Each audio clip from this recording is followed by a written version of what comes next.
What I love about Game of Thrones, homage to the Wars of the Roses, is there are these deep, dirty, tactical struggles in which everyone's betraying everybody else, switching sides. George understands that war is not good and evil, red and white, one side and the other. He understands that with real wars, you don't know when it started, you don't know when it's going to end, and you're not really sure who's right and who's wrong, if indeed anyone is right. You helped me win the Iron Throne, now help me keep the damn thing. If there's one character from Westeros who is almost a direct lift from the real-life Wars of the Roses, it's got to be Robert Baratheon. You have this king so adept at what he does that he's able to grab the crown, in Robert Baratheon's case, from the Mad King, in Edward IV's case, from a Mad King, who was Henry VI. But once he's got the crown, he has to face up to his own problems. Now, in the case of Robert Baratheon and Edward IV, those are pretty much personal, what we'd now call issues. Edward was a great warrior, but once the battles were over, he couldn't keep his breeches laced up, and drink and whoring were his downfall. Robert Baratheon was known for his drinking, his luxury, excessive eating, but also his success in battle. And these are all things that Edward IV is known for as well. There sits the only king I mean to bend my knee to. The King of the North! The King of the North! The King of the North! The King of the North! There's a little bit of Edward IV in Rob, too. And, you know, Rob is, in some ways, the early Edward IV. Treason. You're summoned to King's Landing to swear fealty to the new king. After Richard of York is killed, his teenage son, Edward, becomes the Duke of York and leads his armies and wins several victories over the Lancasters, while still a teenager and a very young man. His Grace summons me to King's Landing. I'll go to King's Landing. But not alone. Call the banners. Edward IV, or the future Edward IV, is still only 18 years old. Young guy. He's passionate, impulsive, and a brilliant military commander. He was never defeated on the field of battle. And Tywin Lannister's whole problem with Robb Stark is he keeps winning. Stark won't risk marching on Casterly Rock until he's at full force. He's a boy and he's never lost a battle. He'll risk anything at any time. And, of course, like Robb, Edward married unwisely to a woman he met while on campaign. I don't want to marry the Frey girl.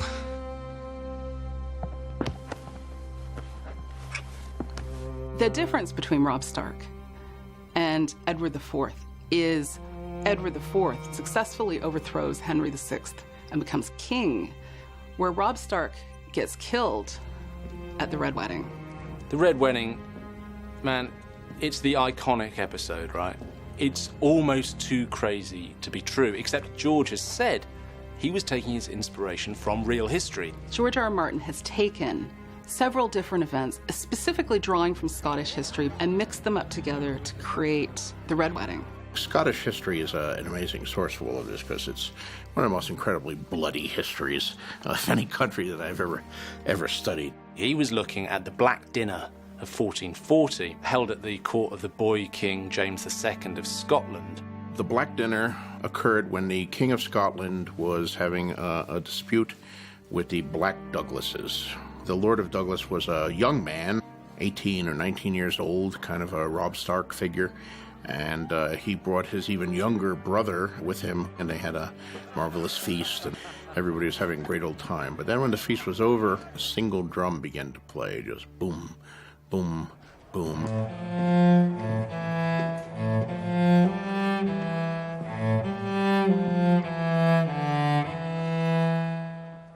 Men rushed in, grabbed the Earl and his brother, dragged them outside and beheaded them. Now, the other half of it, of course, was the Glencoe Massacre, which was a few centuries later. The Campbells came to the town of Glencoe, which was a MacDonald town, and they stayed overnight with the MacDonalds But there were these laws of hospitality in Scotland that were very time-honored and obeyed, just as in Westeros. The MacDonalds fed the Campbells, and they gave them water, and they gave them shelter from the storm. And then in the middle of the night, their guests rose up from their beds and started killing every MacDonald they could get their hands on. You know, guests slaughtering their hosts. In case of the Red Wedding, I reversed that. The Lannisters send their regards. It's those two incidents I blended together to make the Red Wedding. Last time I saw Rob, he was in the courtyard of Winterfell. He was better than me at everything. I wanted to hate him, but I never could. Jon Snow, I think, is everyone's favourite hero of Game of Thrones. And we really root for him because of his status in life. He's a bastard. A bastard boy with nothing to inherit, off to join the ancient order of the Night's Watch. In Westeros, Jon Snow finds his way in the world by becoming a soldier, by becoming a knightly character. Lord Snow here grew up in a castle, spitting down on the likes of you. Do you think Ned Stark's bastard bleeds like the rest of us? Noble and royal bastards would be in similar situations in the Middle Ages. They were quite aware that they weren't at the same level or had the same status within the family as their brothers and sisters. The draw for a bastard like Jon Snow of going north to the Wall and joining the Night's Watch is that it's an opportunity for him to make a career for himself. Welcome. 1,000 foot of ice wall. Now that's a creative genius. We don't know of any ice walls like that. But we do have Hadrian's Wall. Hadrian's Wall is 70 plus miles. And the Romans did it. Why? Because they didn't really want the Scots down with them. The wall was a defensive measure. It was Hadrian drawing the boundaries of the empire and saying, on this side, civilization, on that side, wilderness, madness, savagery, and we want to keep it there. I'm sure the Scots today would be very offended to be compared to wildlings, but in the Middle Ages, that was exactly how they were seen, certainly in England. When I came to write Ice and Fire, I knew I wanted to have a wall, but of course, you know, in my philosophy of turning it up to 11, I actually turned it up to, I think, at least 37 in this case, because I made my wall 700 feet high and made of ice and magic, keeping out unimaginable evils beyond, instead of just Scotsmen. But what we have in Westeros, of course, living or patrolling the wall is the Night's Watch. It's a place where all the brothers are equal, where your past doesn't matter, where you can get on in life and, by the power of your sword.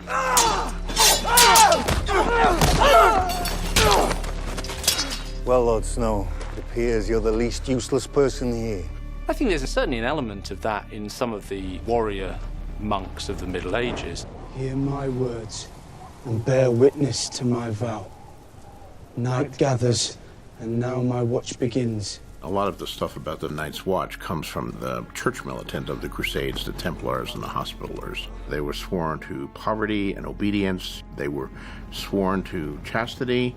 I shall take no wife. Yes, that's in there. There's no denying that. I shall father no children. It's very specific. But what our vows have to say about other activities is open to interpretation.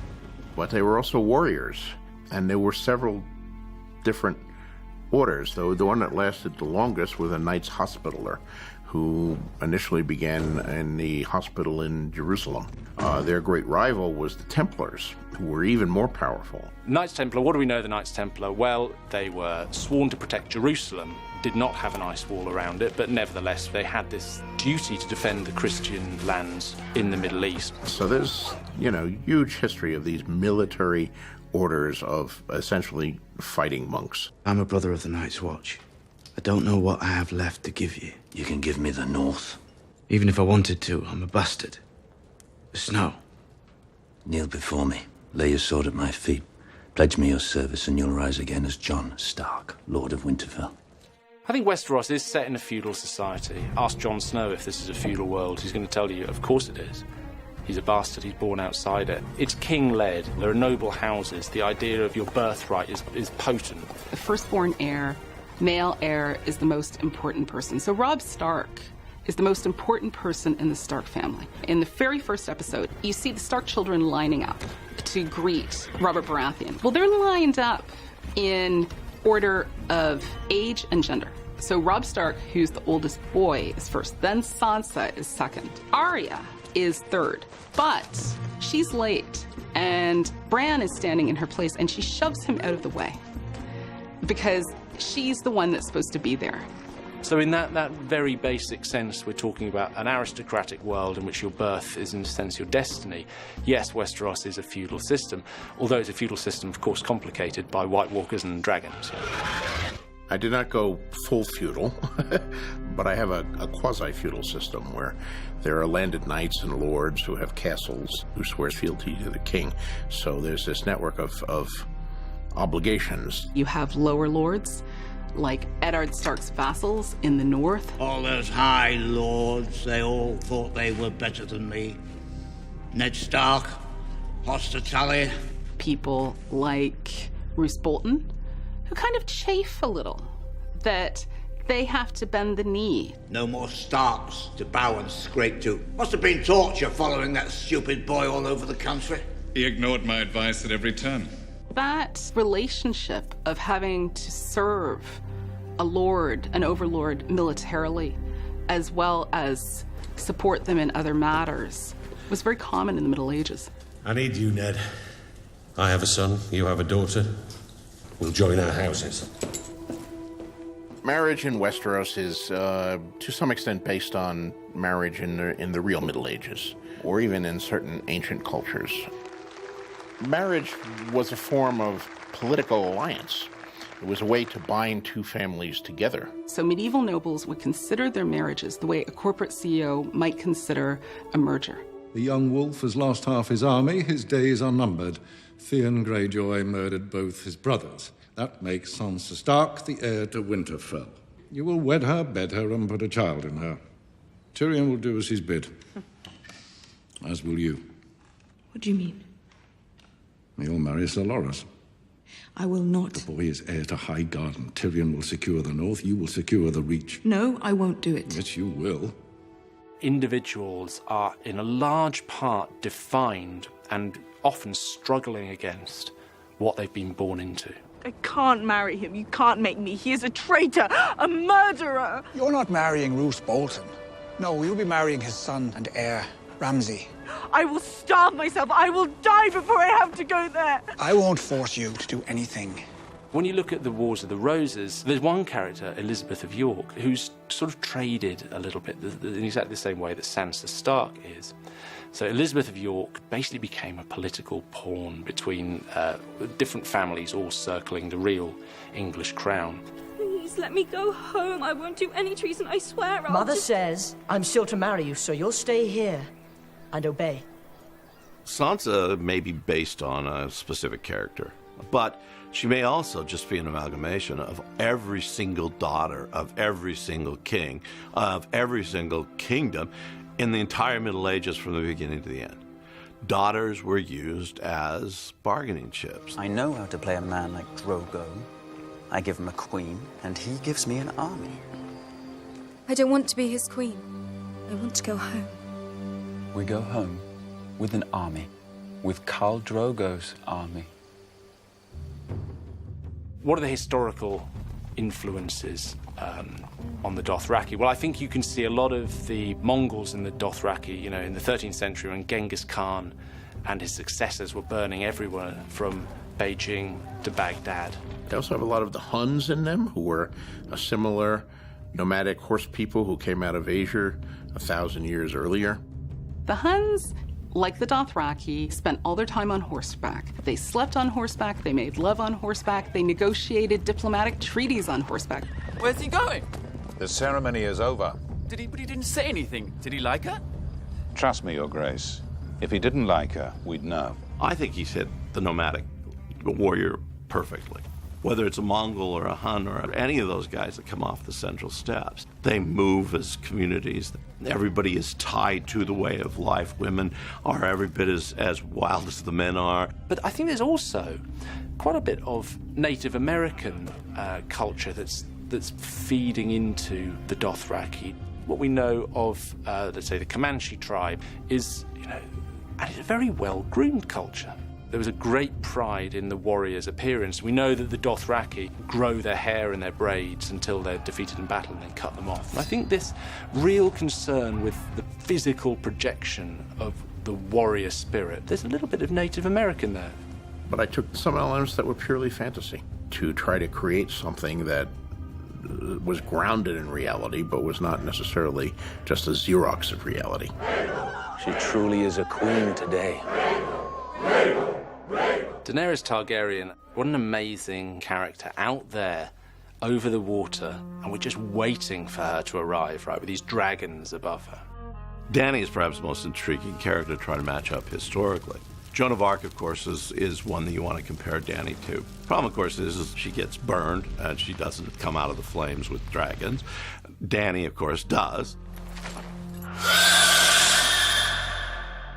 If we are going to say that Westeros is a sort of mirror image of the Wars of the Roses, and there's one character that Dany looks very, very much like, except it's not a woman. It's Henry Tudor, who spent a lot of his life in exile. Henry VII, who was known as Henry Tudor before he became King of England, spent most of his life hiding in France, kind of like Viserys and Daenerys when they're hiding with Illyrio. It won't be long now. Soon you will cross the narrow sea and take back your father's throne. Henry VII was hiding abroad to avoid being captured and killed. The whore is pregnant. You're speaking of murdering a child. I want him dead. Mother and child both. Is that plain enough for you? But he came back to fulfill the prophecies, ancient Welsh prophecies, and when he marched back to England, above his armies fluttered a flag with a dragon on it. But I don't think you can just say that Dany is Henry Tudor and that's that, because I think there's a lot of classical ancient history that's been put into that character as well. So there's a little bit of Alexander the Great, who was a king who conquered huge swathes of territory and took lots of different peoples along with him. But I think there's a lot of Cleopatra in there as well. A very, very strong female character who is in some senses always struggling with the consequences and the obligations of power. I did not take up residence in this pyramid so I could watch the city below decline into chaos. We see in season 5, Dany's living in a pyramid. Well, Cleopatra came from Egypt, and I don't want to be too flip about it, but I sense a lot of Cleopatra folded in with a big dollop of Henry Tudor, with these dragons flying above her.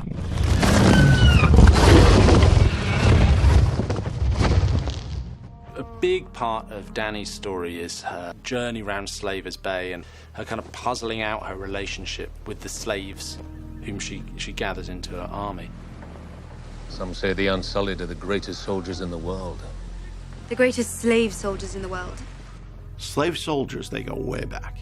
And so the Unsullied can be matched up to the troops that the Spartans had. They can be matched up to the Mamluks, who were probably our most famous slave armies. One of the most successful Islamic dynasties in the Crusades were slave armies, the Mamluks. And I think when we look at the Unsullied, I see a lot of the Mamluks in there, as well as a bit of the Spartans, people who've been selected purely for their fighting ability. They may suit my needs. Tell me of their training. Well, the Unsullied are loosely based on some of the slave soldiers of history, the Mamluks of Egypt, the Janissaries of the Turkish Empire. Similar groups who were children taken from their parents as slaves and trained solely for the purpose of being warriors. Slaves don't like being slaves. And when a person like Dany comes in and offers them freedom, almost everyone, especially the young ones, are going to want to get freedom to pursue their own interests. I don't expect the wise masters to be happy. Slavery made them rich. I ended slavery. They do not ask for the return of slavery. They ask for the reopening of the fighting pits. The fighting pits, where slaves fought slaves to the death. Having humans slaughter each other for entertainment, that's gone on for centuries. But I think, if you were going to pick a time when it had been very popular, it's ancient Rome, isn't it? It's the Colosseum. So the fighting pits that George has invented, I think, hark directly back to ancient Rome. It was actually the Etruscans who began gladiatorial games, and of course the Romans conquered the Etruscans. They picked up some of their habits, including that one. Those games, gladiatorial matches, they're pretty fierce. It's a sport, but of course it's a blood sport. If you make a mistake, you die.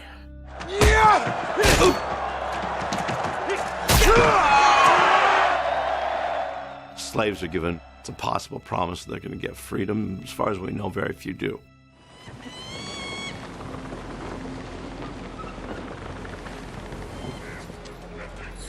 I think when you look at the cities of Slavers Bay, it's really reminiscent of what I always imagine ancient Egypt must have looked like. Very exotic, the people very different to the rest of the Mediterranean.